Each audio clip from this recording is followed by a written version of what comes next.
Hello students, स्वागत है आपका अपने चैनल जतिन सर लाइव में। This is Jatin Singh. और स्टूडेंट्स, आज हम जो चैप्टर पढ़ने जा रहे हैं वो है जी आपका सबसे आसान चैप्टर जो है डेप्रिसिएशन। देखिए स्टूडेंट्स, मैं आपको इस चैप्टर को स्टार्ट करने से पहले दो चीजें बताना चाहता हूँ। पहली चीज तो ये कि आज का जो मेरा ये चैप्टर है ये बहुत इंपॉर्टेंट आपके लिए इसलिए है कि इस चैप्टर के जो आने वाले पार्ट्स होंगे जिसमें हम प्रैक्टिकल पोर्शन को डिस्कस करेंगे वो आपको तब समझ में आएगा जब मैं आपको कुछ टेक्निकल टर्म्स को समझाऊंगा। आपको बहुत ध्यान से उन्हें समझना है। दूसरी चीज, अगर आप उनको समझ गए, आज की जो मेरी टेक्निकल टर्म्स, कुछ टेक्निकल वर्ड्स इस चैप्टर में यूज होते हैं जिसके बेसिस पे ही आने वाले टाइम में जब आप इस चैप्टर के प्रैक्टिकल को सोल्व करेंगे, मोस्टली एक प्रैक्टिकल चैप्टर है, इसमें प्रैक्टिकल क्वेश्चन आपका आएगा ही आएगा, तो आपको वहां पे हेल्प होगी जब आप आज यहाँ पे पूरी अटेंशन से मेरे इस लेक्चर को प्रिपेयर करेंगे। मेरे साथ आपको नोट्स बनाने हैं, जो मैं यहाँ नोट डाउन कर रहा हूँ वो आपको नोट डाउन करना है। आज आप अपनी बुक को छोड़ दो, बस मेरे नोट्स को आपको ध्यान से सुनना है, उसको समझना है, फिर उसके बाद हम प्रैक्टिकल को समझेंगे। तो चलिए सबसे पहले समझते हैं कि डेप्रिसिएशन की आपकी डेफिनेशन क्या है। देखिए, ऑथर कहता है कि depreciation is charged on all the depreciable assets during its depreciable life on it's depreciable value. कुछ नहीं समझ में आया? आप कहेंगे अरे सर ये तो बहुत ज्यादा डेप्रिसिएशन, हर जगह डेप्रिसिएशन, डेप्रिशिएबल डेप्रिसिएशन डेप्रिशिएबल, ये क्या है? ये डेप्रिशिएबल क्या है? तो देखिए स्टूडेंट्स, यहाँ पे क्या क्या नई चीज आई। सबसे पहले तो देखो, एक तो आपको इस डेफिनेशन में मिला डेप्रिसिएशन, फिर आपने यहाँ पे देखा कि ये बताया गया, यहाँ पे एक वर्ड है जिसका नाम है डेप्रिशिएबल एसेट, फिर एक नया वर्ड आपको यहाँ दिया गया है वो है जी आपका डेप्रिशिएबल लाइफ, और फिर फोर्थ टर्म है वो है जी आपकी डेप्रिशिएबल वैल्यू। तो वन बाय वन समझेंगे सबको, वन बाय वन, फिर आपको ये डेफिनेशन बिल्कुल क्लियर हो जाएगी। यही मीनिंग एक्चुअल आपका जो आप डेप्रिसिएशन को एग्जाम में एक्सप्लेन करेंगे। देखो, सबसे आसान लैंग्वेज में स्टूडेंट्स, सबसे पहली टर्म की बात करता हूं कि आखिरी में इजी लैंग्वेज में। आप कहेंगे ना सर जतिन सर बिल्कुल इजी लैंग्वेज में बताइए। बिल्कुल स्टूडेंट्स, इसीलिए तो हम यहाँ पे अवेलेबल हैं, आपको बिल्कुल इजी लैंग्वेज में समझाएंगे ताकि आपको ईच एंड एवरी टर्म इस चैप्टर से रिलेटेड किसी में भी कंफ्यूजन ना रहे। देखो, डेप्रिसिएशन का मतलब होता है स्टूडेंट्स गिरावट आना, किसी भी वैल्यू में गिरावट आना। वैल्यू किसकी? जो एसेट, याद रखो स्टूडेंट्स, वो एसेट जिनको आप देख सकते हो या जिनको आप टच कर सकते हो, बस उनकी वैल्यू में गिरावट आने को कहते हैं हम डेप्रिसिएशन। वो कौन से एसेट्स है जिनको हम देख सकते हैं और टच कर सकते हैं, उनका क्या नाम है? उनको कहते हैं स्टूडेंट्स हम टेंजिबल एसेट्स, उनको हम कहते हैं टेंजिबल एसेट्स। तो आप डेप्रिसिएशन का मीनिंग लिखेंगे, it means falls in the value of, fall in the value of कौन से assets students? Tangible assets. Tangible assets का मतलब वो एसेट्स जिनको आप टच कर सकते हैं, जिनको आप छू सकते हैं, जैसे कि स्टूडेंट्स फर्नीचर, मशीन, बिल्डिंग, ये सब क्या है? Tangible assets. इनको आप देख भी सकते हैं आंखों से और छू भी सकते हैं। अब कारण क्या है स्टूडेंट्स डेप्रिसिएशन के उन एसेट्स की वैल्यू में गिरावट आने का? ये जो टेंजिबल एसेट्स मैंने आपको बताया ना, वो कौन से रीजन है जिनकी वजह से इनकी वैल्यू में गिरावट आती है? देखिए रीजंस क्या क्या है, यहाँ पे लिखेंगे, आप समझेंगे जी रीजंस। सबसे पहला रीजन तो स्टूडेंट्स, जैसे जैसे आप किसी एसेट को यूज करते रहते हैं उसकी वैल्यू में गिरावट आती रहती है। तो due to the use of asset, for example students, आप एक मशीन लेके आए, मान लीजिए आपकी कोई फैक्ट्री है, फैक्ट्री के लिए क्या आपको सामान बनाना है, उसके लिए आपने कोई मशीन खरीदी। तो स्टूडेंट जैसे जैसे आप मशीन को यूज करते जाएंगे उसमें कुछ ना कुछ वियर एंड टियर तो होगा ही। जैसे जैसे उसमें वियर एंड टियर होगा, आप उसकी सर्विस करवाएंगे, कभी उसका कोई पुर्जा खराब होगा, कभी आप किसी मैकेनिक को बुलाएंगे, कुछ ना कुछ उसमें प्रॉब्लम आएगी। हालांकि वो कोई बात नहीं, मशीन फिर भी काम कर रही है। तो जैसे जैसे स्टूडेंट्स आपने मशीन को यूज करते रहे, मान लीजिए आपने 10 साल, 12 साल, 15 साल, 20 साल तक यूज किया, तो वैसे वैसे उस मशीन की वैल्यू में भी क्या आ रही है? गिरावट आती जाएगी। साल दर साल उस मशीन की वैल्यू में गिरावट आएगी। अगर आपने वो मशीन शुरू में 50 लाख रुपए की खरीदी थी 20 साल पहले, तो 20 साल के बाद वो मशीन 50 लाख की नहीं रहेगी, उस मशीन की वैल्यू गिरावट आती है, वो 48 लाख, 46 लाख, 40 लाख, 35 लाख, 30 लाख, 20 लाख, 15 लाख, 10 लाख, इस तरीके से उसकी वैल्यू में भी गिरावट आता जाएगा। तो पहला रीजन है, जैसे जैसे आप उस एसेट को यूज करेंगे। एसेट कौन सा स्टूडेंट्स? यहाँ पे आपको मेंशन करना पड़ेगा स्पेशली, कौन सा एसेट? ये है जी आपका टेंजिबल एसेट्स। आप कौन से एसेट की बात कर रहे हैं? हम tangible asset. Second reason students, दूसरा कारण किसी भी एसेट की वैल्यू में गिरावट आने का, डेप्रिसिएशन का है, वो है जी आपका एफ्लक्स ऑफ टाइम। क्या कहा मैंने वर्ड? ध्यान से समझिए, EFFLUX, एफ्लक्स ऑफ टाइम। देखिए जैसे जैसे स्टूडेंट्स आपने किसी एसेट को खरीदा, उसको यूज किया, उसकी वैल्यू में गिरावट आया, वो तो आप समझ गए। ये एफ्लक्स ऑफ टाइम क्या है? इसका मतलब है स्टूडेंट्स टाइम का बीतना। मान लीजिए कि स्टूडेंट्स आपने 4 साल पहले कोई गाड़ी खरीदी, आपने कोई गाड़ी खरीदी, गाड़ी को आपने क्या किया? अपने घर में, अपने गोडाउन के अंदर या अपने गैराज में खड़ी कर दिया उसको, उसके ऊपर अच्छा सा आपने कपड़ा उसको उठाया, उसको साफ सुफ किया और खड़ा कर दिया। 4 साल तक आपने उसको यूज ही नहीं किया, 4 साल तक आपने उसको यूज ही नहीं रहा, बस आपने अपने गोडाउन में उसको रखे रखा। तो स्टूडेंट्स यहाँ पे बेशक आपने उसको यूज ना किया हो, बेशक आपने वो गाड़ी नहीं चलाई हो, बेशक वो नई की नई कंडीशन, जैसी कंडीशन में थी वैसी की वैसी रखी मेंटेन, फिर भी उसकी वैल्यू में क्या आएगी? गिरावट आएगी। क्यों? क्योंकि वक्त के साथ स्टूडेंट जैसे जैसे टाइम बीतता रहता है, टाइम के एफ्लक्स के साथ, यानी टाइम का बीतना मतलब टाइम का एफ्लक्स होना, तो वैसे वैसे स्टूडेंट्स किसी एसेट की वैल्यू में भी क्या आती है? गिरावट आती है। तो उस वैल्यू को गिरावट आने को हम कहते हैं डेप्रिसिएशन। तीसरा रीजन स्टूडेंट्स, थर्ड रीजन है जी आपका ऑब्सोलिसेंस, यानी आपका एसेट क्या हो जाए? ऑब्सोलीट हो जाए, ऑब्सोलीट हो जाए। क्या कहना चाहता हूं मैं? ध्यान से समझना स्टूडेंट्स। मान लीजिए कि आपने कोई कार खरीदी, कार बहुत ही अच्छी थी, आपने कार किस लिए खरीदी? कि बहुत बढ़िया उसकी माइलेज थी, बहुत बढ़िया उसकी एवरेज थी। आपने 15 लाख रुपए की एक गाड़ी खरीदी जो कि 25 किलोमीटर पर लीटर की क्या देती है? माइलेज देती है, एवरेज देती है। कुछ टाइम बाद स्टूडेंट्स क्या हुआ? एक कंपनी ने इतनी बढ़िया गाड़ी बनाई कि वो उसकी जो माइलेज है वो चलती है जी 70 किलोमीटर। आपने खरीदी थी 15 लाख की एक गाड़ी जो चलती थी 25 किलोमीटर, अब आपने जो गाड़ी खरीदी है वो चलती है स्टूडेंट्स आपकी 70 किलोमीटर, और गाड़ी कितने रुपए की है? वो 10 लाख रुपए की है। यानी 10 लाख रुपए की गाड़ी कितने किलोमीटर चलती है? 70 किलोमीटर। आपने जो गाड़ी खरीदी थी वो थी 15 लाख की, और वो कितने किलोमीटर चलती थी? 1 लीटर पे 25 की एवरेज देती थी। तो यहां देखो अब क्या हुआ? अब स्टूडेंट्स ना तो आपने उस एसेट को यूज किया अभी तक, ना ही आपने उसको अभी तक रखे रखा, टाइम उसका बीता, फिर भी आपका एसेट क्या हो गया? वो ऑब्सोलीट हो गया। जिस दिन आपने गाड़ी खरीदी, नेक्स्ट डे ही उस दूसरी कंपनी ने अपनी गाड़ी लॉन्च कर दी। तो जैसे ही वो गाड़ी लॉन्च हुई, 24 घंटे के अंदर आपकी जो गाड़ी थी उसकी कीमत में क्या आ जाएगी? गिरावट आ जाएगी। आपकी गाड़ी क्या होगी? अब यहाँ पे ऑब्सोलीट होगी, क्योंकि नई टेक्नोलॉजी आई, नई एडवांसमेंट, नए इनोवेशन की वजह से भी स्टूडेंट्स क्या हो सकता है? हमारा एसेट क्या हो सकता है? ऑब्सोलीट हो सकता है। कोई भी प्रोडक्ट ऑब्सोलीट हो सकता है। जैसे ही वो ऑब्सोलीट हुआ, उसकी वैल्यू में क्या आएगी स्टूडेंट्स? गिरावट आएगी। तो ऑब्सोलिसेंस का मतलब है कि नए इनोवेशन, नई टेक्नोलॉजी की वजह से जब किसी एसेट के अंदर गिरावट आए, तब भी क्या कहेंगे? आप उसको डेप्रिसिएशन कहेंगे। तो देखो आपने डेप्रिसिएशन में अब तक क्या क्या समझा? डेप्रिसिएशन का सबसे आसान लैंग्वेज, सबसे आसान मीनिंग, डेफिनेशन से हमने पहला टॉपिक कवर किया कि इसका मतलब है fall in the value of tangible assets. Tangible assets में, अब मेरी बात स्टूडेंट्स ध्यान से सुनो, टेंजिबल एसेट्स में आप हर एसेट को दिखेंगे जो आप देख सकते हैं, टच कर सकते हैं। जैसे कि आपकी बिल्डिंग, बिल्डिंग को आप टच कर सकते हैं, यस सर, बिल्कुल देख सकते हैं, बिल्कुल। उसके बाद मशीनरी, बिल्कुल हम उसको भी टच कर सकते हैं, देख सकते हैं। उसके बाद फर्नीचर, बिल्कुल इस तरीके के स्टूडेंट जो भी आपके एसेट्स हैं उनको आप कहेंगे टेंजिबल एसेट्स। लेकिन एक ऐसा एसेट है स्टूडेंट्स जो कि आपका टेंजिबल एसेट तो है, लेकिन वो डेप्रिसिएशन नहीं लगता, वो डेप्रिसिएशन की डेफिनेशन में नहीं आएगा, उसके ऊपर आप कभी भी डेप्रिसिएशन नहीं लाएंगे। इसका एक एक्सेप्शन है, सिर्फ एक एसेट, और वो एसेट स्टूडेंट्स कौन सा है? उस एसेट को कहते हैं जी हम लैंड। देखिए जो लैंड, वो जो जमीन है स्टूडेंट्स, जमीन कभी भी आपकी डेप्रिशिएबल एसेट नहीं है। एक तो होती है आपकी, स्टूडेंट्स ध्यान से समझिए, एक का नाम होता है आपकी फ्री यूज, एक का नाम है फ्री यूज फर्स्ट टाइप, और सेकंड होती है आपकी लीज होल्ड। एक होती है आपकी फ्री यूज, एक होती है लीज होल्ड।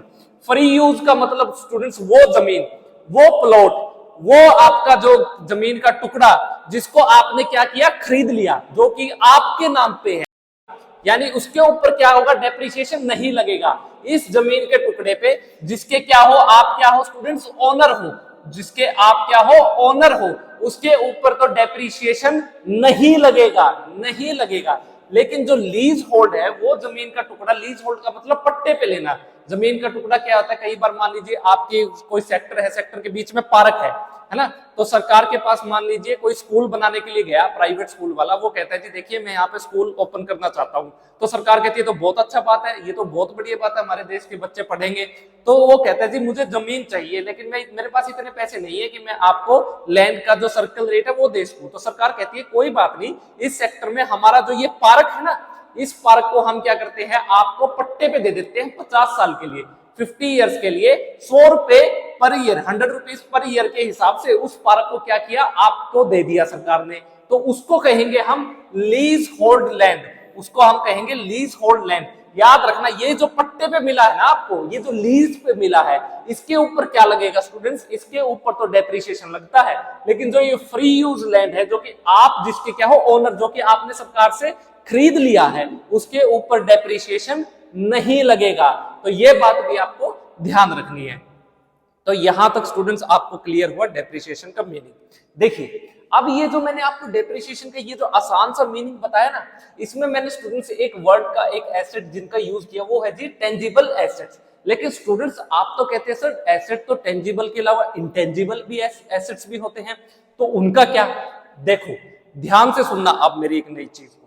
अब स्टूडेंट्स एक नई टर्म में पहले इसको रफ कर देता हूं। ये स्टूडेंट्स फ्यूचर क्लासेस के लिए, ये जो लीज होल्ड और मैंने जो फ्री यूज बताया, ये फ्यूचर में यूज होगा। अभी के लिए बस आप ये समझ लीजिए कि लैंड क्या है, आपका एक एक्सेप्शन है, ठीक है, इसको आपको ये मानना है। चलिए जी अब बात करते हैं इनटेंजिबल एसेट्स की। वो एसेट्स स्टूडेंट्स जिनकी वैल्यू में गिरावट आता है, fall in the value of, जब भी स्टूडेंट्स क्या होगा, फॉल होगा, fall in the value of intangible assets. Intangible assets students कौन से होते हैं, जिनको ना तो आप क्या कर सकते हैं, टच कर सकते हैं, और ना ही स्टूडेंट्स आप क्या कर सकते हैं, उनको अपनी आंखों से देख सकते हैं। उन एसेट्स को हम कहते हैं जी इनटेंजिबल एसेट्स। तो स्टूडेंट्स अब एक स्टूडेंट कहता है सर ये इंटेंजिबल एसेट, जैसे कि सर हमारे क्या होता है, गुडविल होता है। बिल्कुल स्टूडेंट्स, गुडविल आपका क्या है, इंटेंजिबल एसेट्स है, या फिर आपका ट्रेडमार्क है, या फिर आपका पेटेंट है ना, या फिर क्या हो सकता है आपका कॉपीराइट है। तो ये सारे के सारे एग्जांपल किसके हैं, आपके इंटेंजिबल एसेट्स के। तो एक स्टूडेंट कहता है सर इनकी वैल्यू में भी तो गिरावट आ सकती है ना, इनकी वैल्यू में भी गिरावट आ सकती है। बिल्कुल आ सकती है, बिजनेस है, बिजनेस में कुछ भी हो सकता है, वैल्यू ऊपर भी जा सकती है, डाउन भी आ सकती है इन एसेट्स की। तो जब स्टूडेंट्स इन एसेट्स की, ये जो इंटेंजिबल एसेट्स है, गुडविल, ट्रेडमार्क, पेटेंट, कॉपीराइट, जब इनकी वैल्यू में गिरावट आएगी तो इनको आप क्या कहेंगे, इनका नाम क्या है? ये जो नई टर्म आपको ध्यान रखनी है स्टूडेंट्स, जब भी इनकी बारी आएगी तो आप कहेंगे जी एमोर्टाइजेशन। देखिए जब भी इंटेंजिबल एसेट्स की वैल्यू में गिरावट आएगी तो स्टूडेंट्स उसको हम अकाउंटिंग की लैंग्वेज में कहते हैं एमोर्टाइजेशन।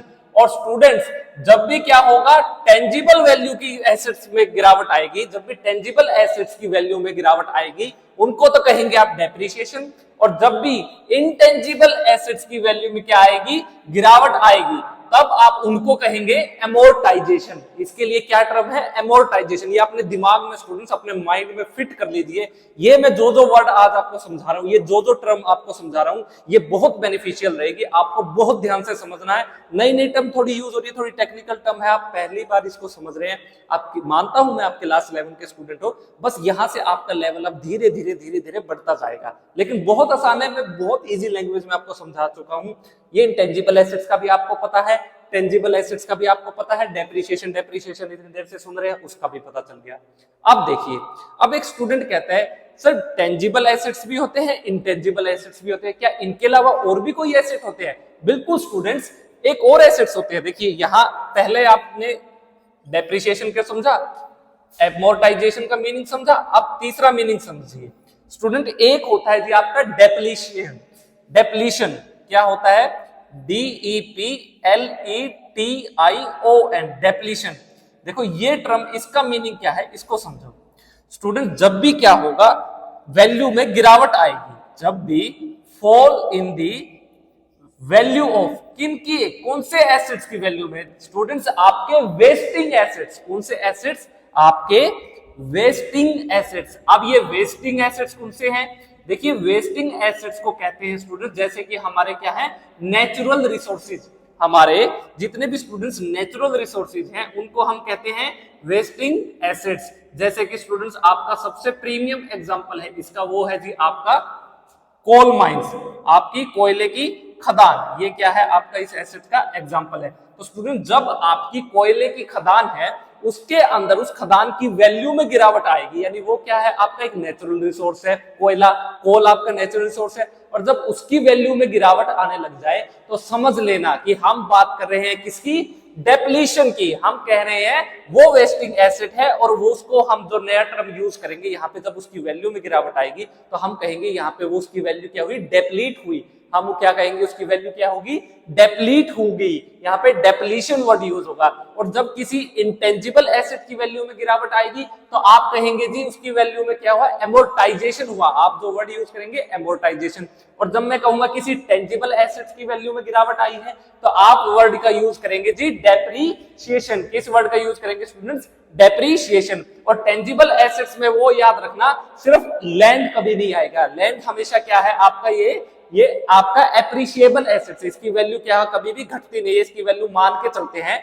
हमारे जिन्होंने रूल्स बनाए हैं अकाउंटिंग के, उनका ये मानना है कि लैंड की वैल्यू, जमीन की वैल्यू हमेशा क्या होती है, बढ़ती ही है। तो इसलिए जमीन को, लैंड को कभी भी आप क्या कहते हैं, डेप्रिसिएशन में कभी भी काउंट नहीं करेंगे। तो स्टूडेंट्स आप इसको नोट डाउन कीजिए। देखो मैंने आपको डेप्रिसिएशन समझा दिया, एक चीज समझ में आई। दूसरी आपने डेप्रिशिएबल एसेट समझ ली, है ना, एसेट समझ ली। अब डेप्रिशिएबल एसेट क्या है इसको मैं आपको समझाऊंगा, पहले आप इसको नोट डाउन कीजिए। स्टूडेंट्स आपको ये तो पता चल गया कि जब किसी एसेट की वैल्यू में गिरावट आती है तो उसको डेप्रिसिएशन कहते हैं। अब किस अमाउंट पे आपको डेप्रिसिएशन चार्ज करना है उस एसेट की, वो कुछ फैक्टर्स है स्टूडेंट जो कि अफेक्ट करते हैं। जब आप क्या निर्धारित करेंगे, डिटरमाइन करेंगे डेप्रिसिएशन की अमाउंट को, कौन से बहुत ध्यान से समझना। जो मैं आप 3 ऐसे फैक्टर्स है जो कि अफेक्ट करेंगे, बहुत ध्यान से। स्टूडेंट्स सबसे पहला जो फैक्टर है वो है जी आपका एसेट की कॉस्ट, जिसको हम कहते हैं कॉस्ट ऑफ एसेट। देखो ये क्या है, थोड़ा ध्यान से समझना। बिल्कुल काफी सारे स्टूडेंट्स इस बात में कंफ्यूज रहते हैं कि किसी एसेट की कॉस्ट को ही क्या समझ लेते हैं, वो उसका परचेज प्राइस समझ लेते हैं।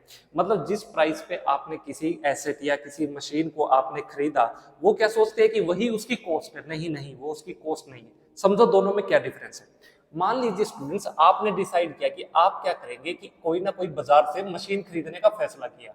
आप एक मशीनरी लेके आते हैं अपने बिजनेस के लिए, और ये मशीन मान लीजिए कि ये जो सप्लायर, जिस सप्लायर से स्टूडेंट्स, ये है वो सप्लायर, इस सप्लायर ने आपको मशीन का रेट जो बताया है वो कहता है जी ये है आपकी कितने रुपए की, 10 लाख रुपए की, 10 लाख रुपीज की।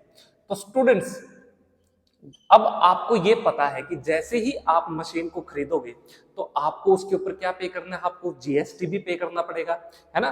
तो स्टूडेंट्स मान लीजिए कि ये कहता है जी इसके ऊपर जो जीएसटी लगता है ना, वो है कितना आपका 12%। तो जीएसटी 12% के हिसाब से आईजीएसटी आपका 12% के रेट से कितना बना स्टूडेंट्स, ये हुआ जी आपका 1,20,000 रुपए। ठीक है जी। अब देखो इसके बाद स्टूडेंट्स ये मशीन आपने खरीद ली, आप इसके बाद इसको कहां लेके आएंगे, ये है जी आपकी बिल्डिंग, ये आपकी यहाँ पे ये फैक्ट्री है। आपको अपनी फैक्ट्री के अंदर इस मशीन को लेके आना है, तो इसके लिए स्टूडेंट्स लाते समय आपके बहुत सारे खर्चे होंगे, बहुत सारे एक्सपेंसेस होंगे। कौन से जब आप लेके आएंगे इसको, तो सबसे पहला तो स्टूडेंट्स आपको क्या करना पड़ेगा, माल भाड़ा देना पड़ेगा, आप फ्रेट की पेमेंट करेंगे। सेकंड स्टूडेंट्स आप क्या करेंगे, आप कैरेज के किराया भी देंगे। उसके बाद स्टूडेंट्स क्या हो सकता है, आपने इस मशीन का क्या इंश्योरेंस भी करवाया हो तो आप इंश्योरेंस चार्जेस भी देंगे। अब स्टूडेंट्स इंश्योरेंस चार्जेस देने के बाद आप जब इसको लेके आएंगे, ये फैक्ट्री पे पहुंच गई, तो इसको इंस्टॉल भी तो करवाना है, तो आपके क्या होंगे, इंस्टॉलेशन एक्सपेंसेस होंगे। तो ये सारे खर्चे स्टूडेंट्स आपके होने वाले हैं जब आप इस मशीन को अपने सप्लायर की बिल्डिंग से अपनी फैक्ट्री के अंदर लेके आएंगे, वहां तक लाने में। तो ये क्या है स्टूडेंट्स, आपके बहुत सारे एक्सपेंसेस हैं। अब देखो ध्यान से मेरी बात सुनना। मान लीजिए कि स्टूडेंट्स फ्रेट पे कितना खर्चा हुआ आपका, 50,000 रुपए, कैरेज पे कितना खर्चा हुआ, 10,000 रुपए, इंश्योरेंस कितनी करवाई आपने, 40,000 रुपए, इंस्टॉलेशन पे कितना खर्चा आया स्टूडेंट्स आपका, 60,000 रुपए। तो टोटल स्टूडेंट्स अब तक और कितना खर्चा आ चुका आपका, अब तक कितना खर्चा आ चुका। देखो कॉस्ट में आपको क्या करना है, जितने भी आपके एक्सपेंसेस हैं, जब भी आप कॉस्ट निकालेंगे वो खर्चे स्टूडेंट जो कि आपने सबसे पहली बार किए हैं, फर्स्ट टाइम जो भी आपके एक्सपेंसेस, जब आप कोई भी एसेट खरीदते हैं और उसको खरीदने के बाद अपनी फैक्ट्री तक लाने में जितने भी पहली बार के आपके खर्चे होंगे, उनको आपको क्या करना है, अपनी जो मशीन है उसके परचेज प्राइस में ऐड कर देना है, उसके परचेज प्राइस में ऐड कर देना है। एक्सेप्ट एक आपको यहां पे एक एंट्री को अवॉइड करना है, कौन सी, वो है स्टूडेंट्स ये गुड्स एंड सर्विसेज टैक्स, ये जीएसटी। जब भी स्टूडेंट्स आप क्या करते हैं, जीएसटी को पे करते हैं, जीएसटी को पे करते हैं तो उसको कहते हैं इनपुट जीएसटी।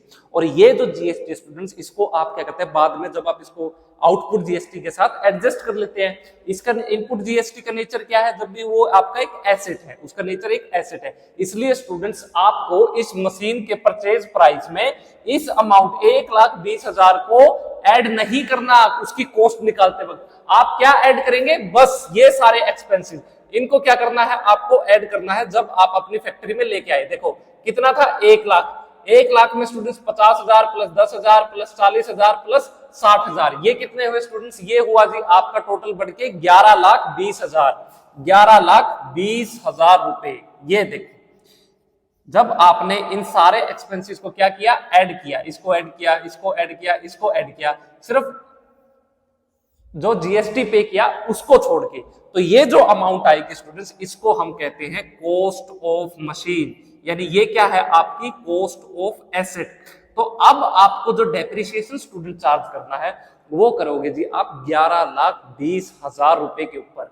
यानी अब आपकी मशीन, आपके लिए ये स्टूडेंट्स, ये मशीन कितने रुपए की पड़ी आपको स्टूडेंट्स, ये मशीन पड़ी है 11,20,000 रुपए की। तो डेप्रिसिएशन भी 11,20,000 पे चार्ज किया जाएगा, ना कि किस पे, 10 लाख रुपए पे। ये बात आपको ध्यान रखनी है। सेकंड इंपॉर्टेंट चीज स्टूडेंट, जब भी मैं क्या बात कर रहा हूं, कॉस्ट, एसेट की कॉस्ट पे। अब देखो अगर स्टूडेंट्स, अब ये जो मशीन है 10 लाख रुपए की, ये देखो सेम हम इसी मशीन की बात कर रहे हैं जो आपने खरीदी। ये मशीन स्टूडेंट्स, अगर दो तरह के कस्टमर है, एक तो होगा जो इस मशीन को किस पे खरीदेगा, कैश पे, एक तो कैश पे खरीदेगा, एक जो कस्टमर होगा मेरा वो किस पे खरीदेगा जी, क्रेडिट पे, उधार पे खरीदेगा। स्टूडेंट्स याद रखना, अब एक बहुत इंपॉर्टेंट बात कह रहा हूं स्टूडेंट, जो इस मशीन को कैश पे खरीदेगा, मान लीजिए ये वो जो आपका जो ये जो वो व्यक्ति है, ये फैक्ट्री का जो ये मालिक है, इसने क्या किया है, इस मशीन को किस पे खरीदा है, कैश पे। तो स्टूडेंट्स इसके लिए, जिसने ये इस मशीन को किस पे खरीदा है, कैश पे, इसके लिए मशीन की जो कॉस्ट होगी, मशीन की जो कॉस्ट होगी वो कहलाएगी कितनी, 11,20,000 रुपए, 11,20,000 रुपीज। ठीक है। पॉइंट नंबर 2, एक स्टूडेंट ऐसा भी फैक्ट्री का एक मालिक होगा, कि ऐसा भी बिजनेसमैन होगा जो अभी जिसके पास इतना कैश नहीं है, लेकिन वो बिजनेस तो करना चाहता है, तो उसने डिसाइड किया कि चलो मैं अभी क्या करता हूँ, बैंक से लोन करवा लेता हूँ और मैं इस मशीन को उधार पे खरीद लेता हूँ, क्रेडिट पे खरीद लूंगा। अब देखो अगर आप स्टूडेंट्स कोई मशीन को क्रेडिट पे खरीदोगे, उधार पे खरीदोगे, तो आपको क्या करना पड़ेगा, उसका इंटरेस्ट, उसकी किस्तें, उसकी इंस्टॉलमेंट तो पे करनी पड़ेगी, है ना। तो जब भी स्टूडेंट्स आप किसी मशीन को उधार पे खरीदोगे, मान लीजिए ये मशीन थी 10 लाख रुपए की, आपने क्या करवाया, इसका लोन करवा लिया, लोन की स्टूडेंट्स इंस्टॉलमेंट, किस्तें बंधेगी, और टोटल जो स्टूडेंट्स वो फाइनल पेमेंट आपको, अब सारी की सारी इंटरेस्ट की पेमेंट करने के बाद प्लस में जब आप इसके ऊपर क्या पे कर देंगे, इंटरेस्ट पे कर देंगे, तो ये मशीन स्टूडेंट्स आपको मिलेगी कितने रुपए की, प्लस इंटरेस्ट कितना है, मैं कहता हूं जी इंटरेस्ट है इसके ऊपर 40,000 रुपए, 40,000 रुपए का ब्याज भी है। जब क्या करेंगे आप उधार पे खरीदेंगे, तो ये मशीन की वैल्यू हुई 10,40,000 रुपए।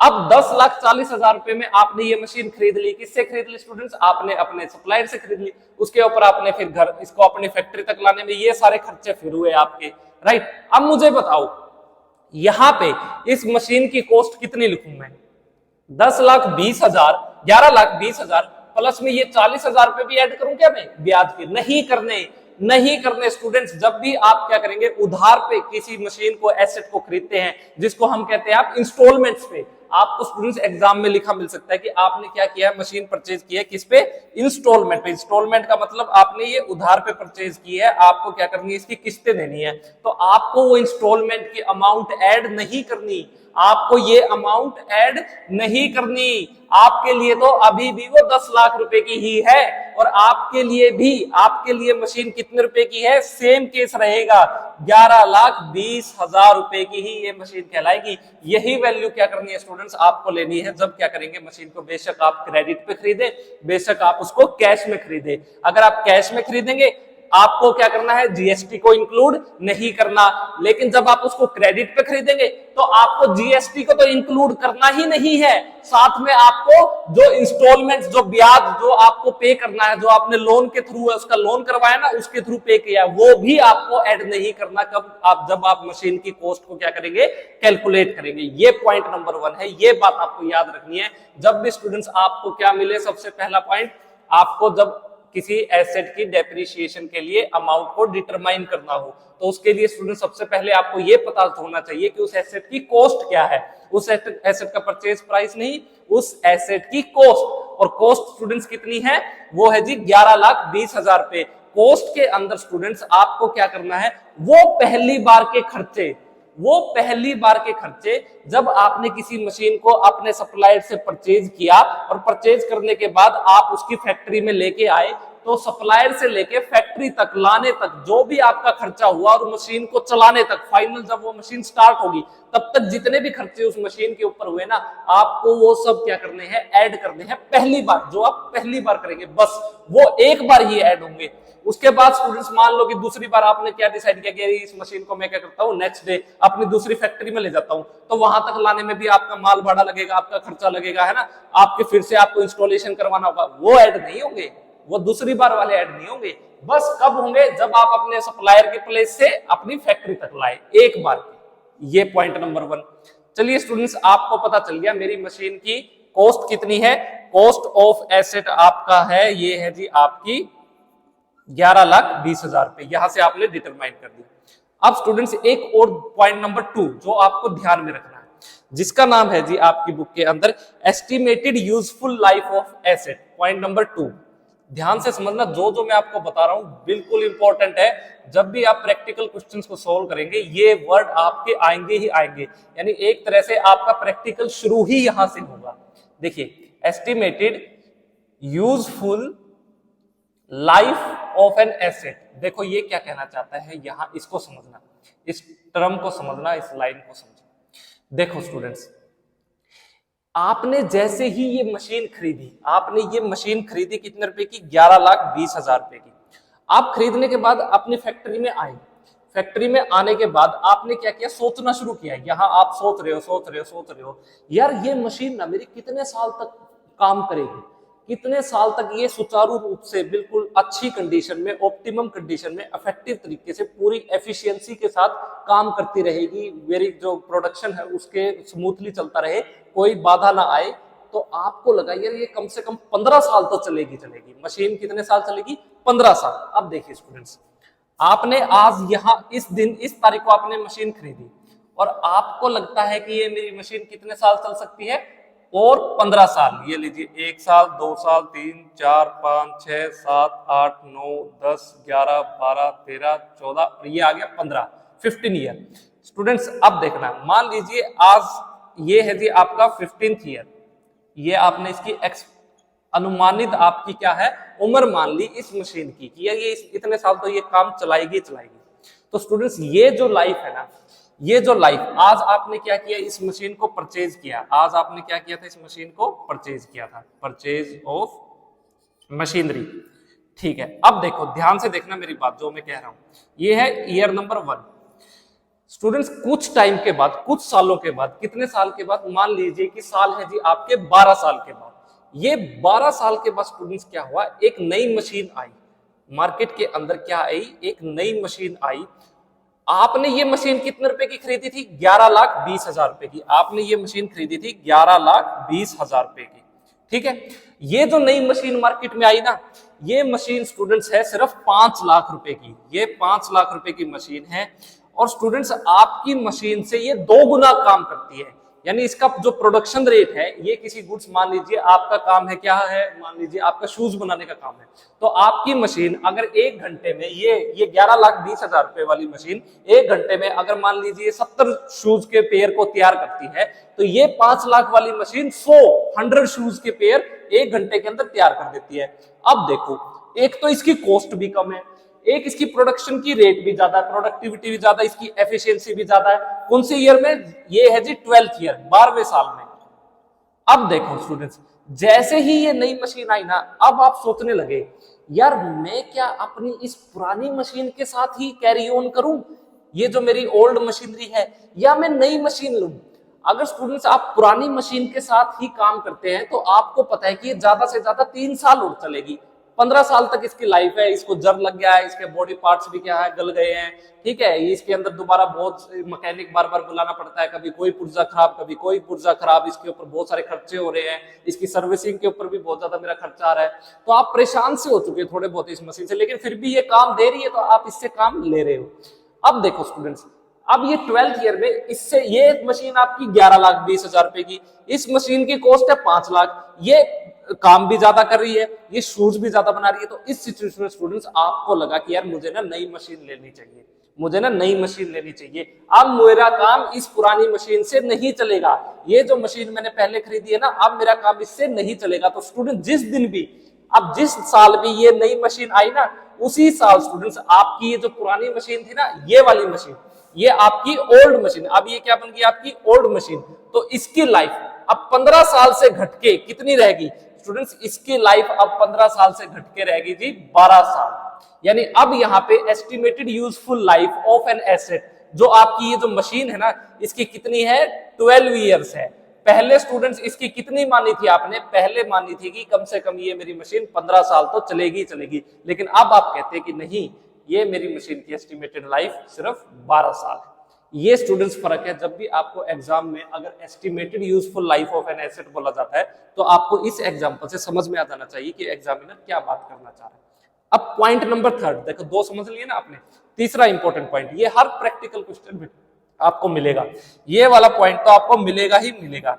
इसको कहते हैं स्टूडेंट्स हम एस्टिमेटेड रेजिडुअल या फिर scrap value of an asset. Estimated, आप देखिए अनुमानित, सब अनुमान पे चल रहा है अब तक।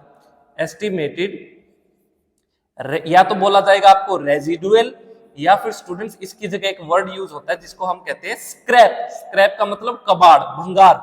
Scrap value of an asset. देखो ये क्या कहना चाहता है स्टूडेंट्स, आपने ये मशीन खरीदी, पहली चीज जैसे ही आप ये अपनी फैक्ट्री में लेके आए ना, ये आप अपनी फैक्ट्री में इस मशीन को लेके आए, तो आपने सोचा कि यार ये मेरी मशीन कितने साल तक चल सकती है। आपको पता चल गया ये मेरी मशीन ना, मान लो ये यहाँ 12 साल ही मानते हैं कि 12 साल आपकी मशीन चलेगी, ठीक है।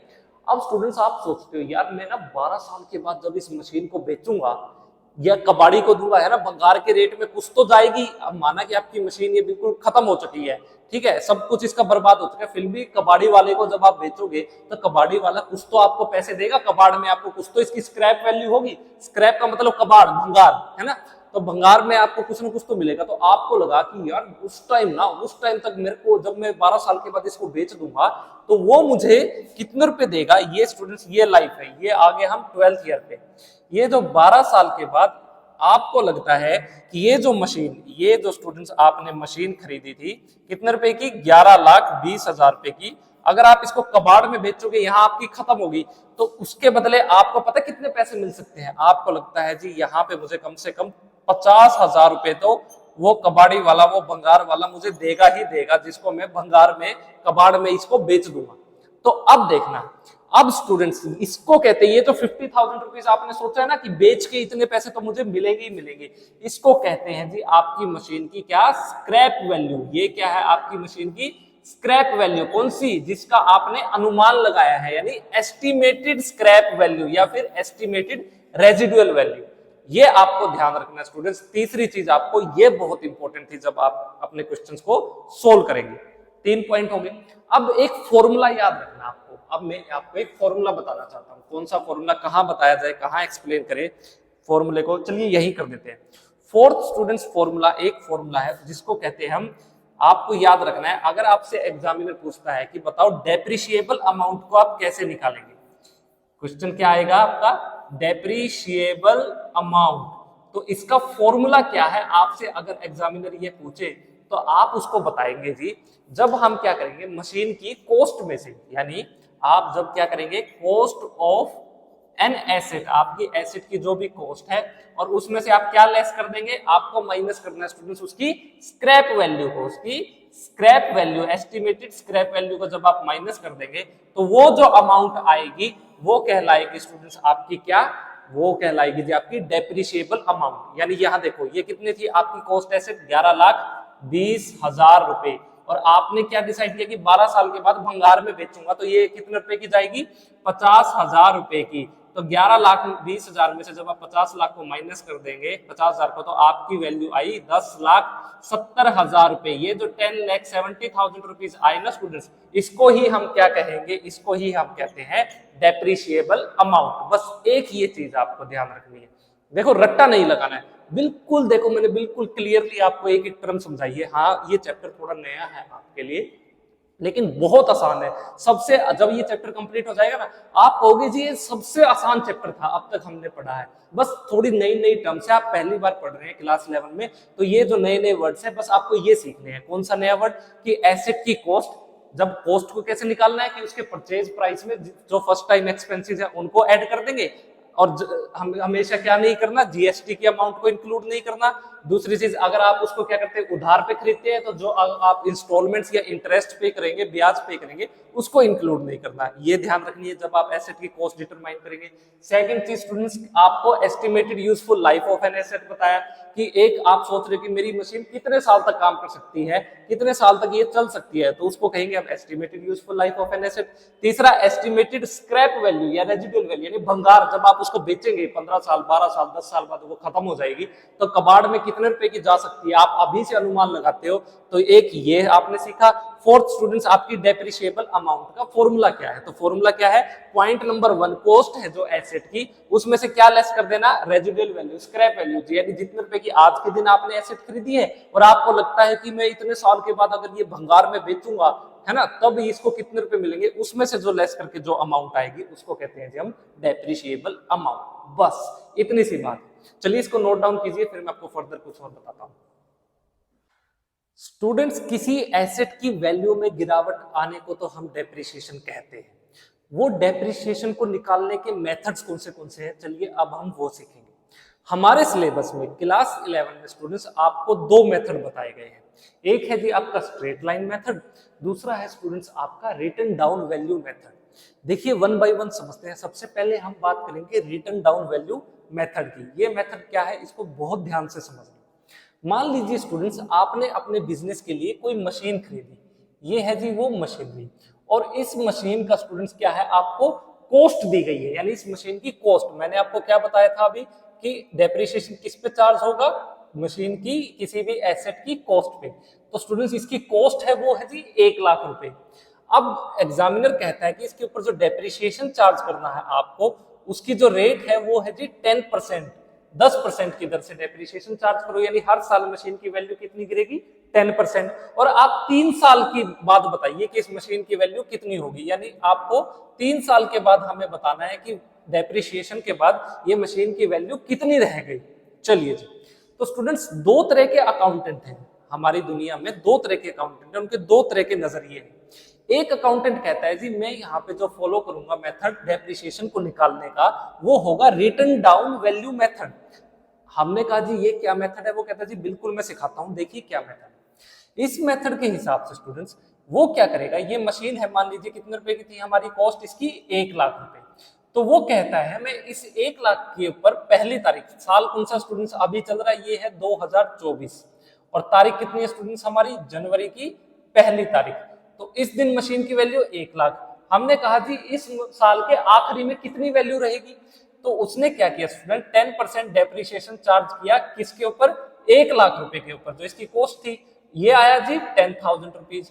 तो स्टूडेंट्स ये कहता है, ये वाला अकाउंटेंट कहता है जी देखिए 1 साल के बाद यानी 2024 की 31 दिसंबर को आपकी मशीन की वैल्यू रह गई 90,000 रुपए।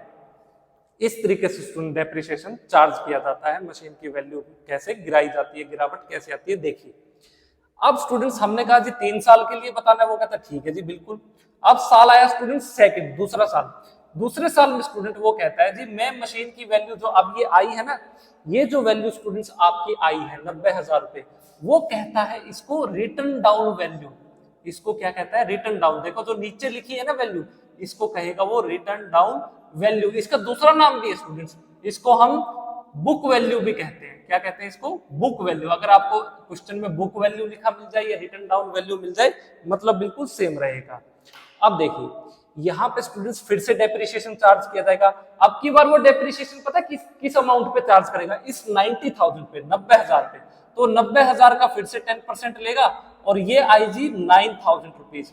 तो 90,000 रुपए में से 9,000 को आप क्या करेंगे? लेस कर देंगे। ये बचा आपका 81,000 रुपए। तो हमारा अकाउंटेंट कहता है जी आपका साल था 2025, तो 2025 की 31 दिसंबर के दिन आपकी जो डेप्रिसिएशन, जो मशीन की वैल्यू गिर के कितनी रहेगी? 81,000 रुपए। और इसका वो क्या नाम देगा स्टूडेंट्स? इसको अब ये 81,000 आई है ना, इसको वो कहेगा रिटर्न डाउन वैल्यू। ये क्या है अब? Return down value. यानी मशीन का डेप्रिसिएशन निकालने के बाद जो वैल्यू उसकी आई, जो वैल्यू उसने नीचे लिखी, उसको कहते हैं रिटर्न डाउन वैल्यू। इसलिए इस मेथड का नाम है रिटर्न डाउन वैल्यू मेथड। अब स्टूडेंट साल आया तीसरा, थर्ड ईयर के अंदर फिर उसको 10% डेप्रिसिएशन चार्ज करना है।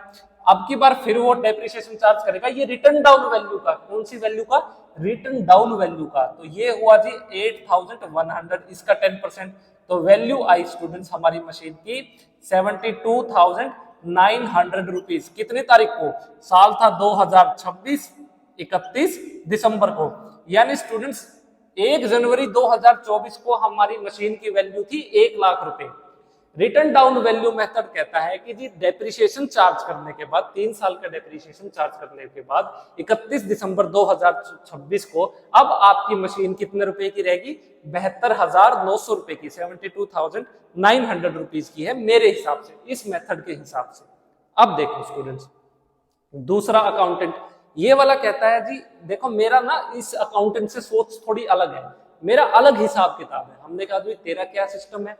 वो कहता है जी मैं हमेशा डेप्रिसिएशन क्या करूंगा? चार्ज करूंगा मशीन की कॉस्ट पे। मेरी बुक्स के अंदर मशीन हमेशा कॉस्ट पे शो होगी, जो उसकी कॉस्ट है ना एसेट की, उसके ऊपर मैं अपने बुक्स के अंदर मशीन को शो करूंगा। आपको नहीं समझ में आया? देखो कैसे कर रहा है, दिखाता हूं। देखो स्टूडेंट्स, साल है 2024, जनवरी का पहला महीना है ना, जनवरी की पहली तारीख को मशीन कितने रुपए की थी? 1 लाख रुपए की। अब देखो फर्स्ट ईयर डेप्रिसिएशन बिल्कुल सेम रहेगा, इसने भी 10% डेप्रिसिएशन चार्ज किया। मशीन की वैल्यू कितनी रहेगी? 10,000 रुपए से आप लेस करेंगे, मशीन की वैल्यू रहेगी जी आपकी 90,000 रुपए। अब स्टूडेंट साल आया सेकंड, अब देखना फर्क अब क्या होगा। ये कहता है कि मैं जो अपनी बुक्स के अंदर डेप्रिसिएशन हर बार किस पे चार्ज करूंगा? मशीन की कॉस्ट पे। मशीन की कॉस्ट कितनी है? 1 लाख। 1 लाख का 10% कितना स्टूडेंट्स? 10,000 रुपीज। यानी यहां भी ये जो माइनस करेगा, डेप्रिसिएशन जो चार्ज करेगा, वो जो कॉस्ट है ना 1 लाख, उसके 10% पे हर बार चार्ज करेगा, जितने भी साल तक मशीन की वैल्यू को आपको क्या करना है? डेप्रिशिएट करना है। तो वो कितनी है स्टूडेंट? 10,000। यहाँ भी कितनी थी? 10,000। यहाँ भी कितनी है? 10,000। यहाँ भी कॉस्ट पे की है, यहाँ भी कॉस्ट पे। तो स्टूडेंट्स अब हमारा साल ये देखिए 90,000 आपकी रही थी 2024 की दिसंबर 31 को। अब आया साल कौन सा? 2025। अब दिसंबर 31 के दिन कितनी वैल्यू रहेगी? स्ट्रेट लाइन मेथड के हिसाब से मशीन की वैल्यू रहेगी स्टूडेंट्स 80,000 रुपए, 80,000 रुपीज। देखो इस मेथड के हिसाब से आपकी मशीन 2 साल के बाद कितने रुपए की है? 80,000 रुपए की। इस method return down value method के हिसाब से 2 साल के बाद आपकी मशीन कितने रुपए की है? 81,000 की। देखो फर्क आ गया ना, दोनों की सोच अलग अलग है, देखो बिल्कुल निकालने की। तीसरा, अब साल आया थर्ड, तीसरे साल स्टूडेंट फिर से 10% को लेस करेगा। फिर से स्टूडेंट्स वो तो कहता है जो उसकी कॉस्ट थी मैं तो उसी पे करूंगा, कॉस्ट थी उसकी 1 लाख, तो 1 लाख का 10% 10,000। तो स्टूडेंट्स थर्ड ईयर के बाद मशीन की वैल्यू रहेगी हमारा साल 2026 दिसंबर का महीना 31 तारीख को मशीन की वैल्यू है जी 70,000 रुपए, 70,000 रुपीज। जब हमने किस मेथड को फॉलो किया, स्ट्रेट लाइन मेथड को फॉलो किया।